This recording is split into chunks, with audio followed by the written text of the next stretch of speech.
here at the Sports City Complex, Doha. Magnificent setting of the Khalifa International Stadium, Doha Hotel, Aspire Park, Aspire Academy, and magnificent grounds in this wonderful setting for this penultimate game, the dress rehearsal for the 2022 Qatar World Cup final to be held tomorrow. But tonight is the turn of Morocco and Croatia. Both teams are looking for consolation of a third place bronze medal, having failed to overcome Argentina and France respectively. This may, to some people, feel like an exhibition match, but I can assure you both of these teams will be going out and wanting to go out on a high by finishing as the third place team in this World Cup. Khalifa International Stadium hosted 8 games in this World Cup, 6 in the group stages and 2 in the round of 16, and it has the privilege of hosting this third place playoff game between Morocco and Croatia. And the capacity, full capacity, 45,000 crowd, which have been gathering for the past 2.5 hours. It's just after sunset at about 4:30, and already the crowd's built up. They've been encouraged to go in early, and still they come. I think for the 45,000 that do have the tickets, there's probably another 45,000 that will not do, and will be going across to Aspire Park to watch the game live on one of the many big screens that have been erected in and around this area. So what of this match? Well, let's touch on Morocco first, because they've touched the hearts of the world in this World Cup. Their victories against Belgium, against Spain and Portugal, their pragmatism, their energy, their enthusiasm has all won them many supporters, and the vast majority of those in the stadium at Al Bayt 3 nights ago against France were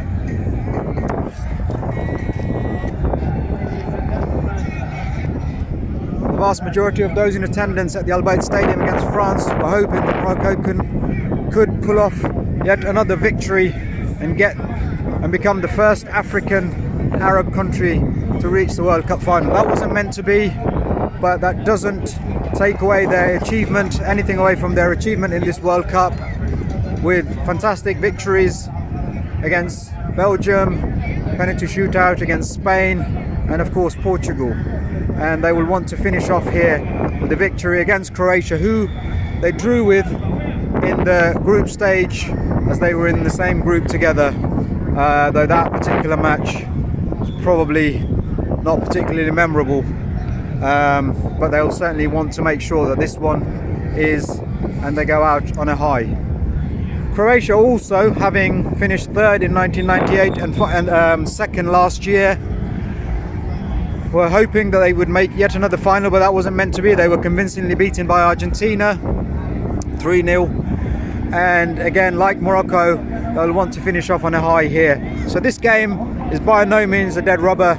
This is no exhibition. Both teams will be going out to try and finish on a high with a flourish and go home, so that everyone can then focus on the big one tomorrow.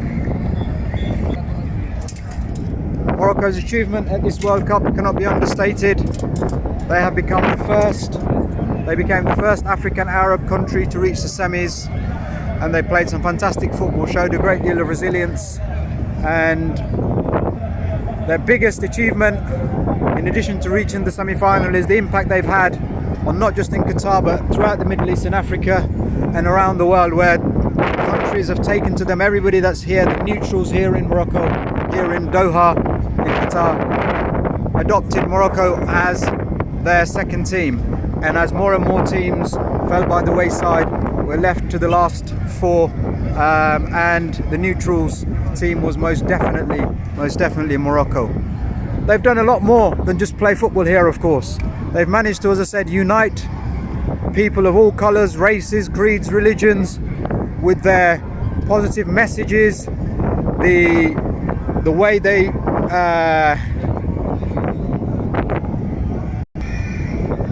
their post-match celebrations with their mothers as opposed to their wives and partners did not go unnoticed, and everybody they were proud of their backgrounds, who they are, what they are, of their religion. They presented Islam in a very positive light, praying all together at the end of each game, win, lose or draw, and of course they celebrated with their mothers at the end of each match, and again that did not go unnoticed. But what Morocco also did was highlight one of the greatest injustices the world has seen and continues to see, which is the plight of the Palestinians. The Moroccans themselves have been adopted by other teams and other countries as their second team, adopted Palestine as their second team, and messages of support, the Palestinian flags were very much evident throughout the Moroccan games, and in fact throughout every game in this World Cup, where the world came together and said enough is enough, justice for the Palestinians. And that message, I know, has reached all corners of the earth and has been heard loud and clear. So on to the game itself tonight then. Both teams, there may well be some changes. I think for Croatia, Modric is giving his all this World Cup at 37, 38. I suspect he will probably get a rest. I haven't seen the team sheet as yet. Brozovic, nursing an injury from the semi-finals, probably will be allowed to sit it out. For the rest of the Croatian team, I think you're looking at the solid back line of Lovren and Vardiol. Again, though, the latter probably will be given a rest given his age and how much he's exerted himself in this World Cup. As for Morocco, so they will be going out to win this, because like Croatia in '98, it was the impetus, it gave them the platform to build on, and Croatia reached the last final, and Morocco will be hoping that this third place finish will spring them to much greater achievements in the future, in the next World Cup, assuming they qualify for USA, Canada and Mexico. So we're expecting a good match. Both teams will be going out for the win. Croatia probably the more defensive side in this. They have not kept a clean sheet in the last 5 games. Morocco, on the other hand, they have done exactly that. They kept 5 clean sheets in this World Cup. And certainly they have better firepower, I believe. Ziyech has been fantastic in this World Cup. Against France, they pushed and prodded. Against France, they controlled much of the game. They had the energy, they had the ideas, but it was in the final third, that final ball that let them down. So they'll be hoping that against, on paper at least, Croatia is a different proposition, an inferior opponent to that of France. And Morocco will be hoping to go out and score in a few goals on their way to this bronze medal match. But having looked around, having been here for the past 9-10 days, the support for both Morocco and Croatia have been noticeable. Morocco, as I said, the neutrals' favourites throughout Africa, Asia. Some of the Far Eastern Asian countries also adopted Morocco. South Americans, since the Brazilians went out, those that are left have now decided that they cannot have Argentina win the World Cup, so it's Morocco. And then now I have no idea whether they will support France tomorrow, but certainly both Croatia and Morocco are very, very well supported here. There are still around 3,500-4,000 Croatians here in Doha. Saw many of them at the Souk Waqif last night, having a great time, and they really did get involved in the festivities, in the local culture, customs, food and the partying. They were at all of the fan club, fan bases, and really got involved, and the locals took to them as well. Moroccans, obviously, it's a home from home.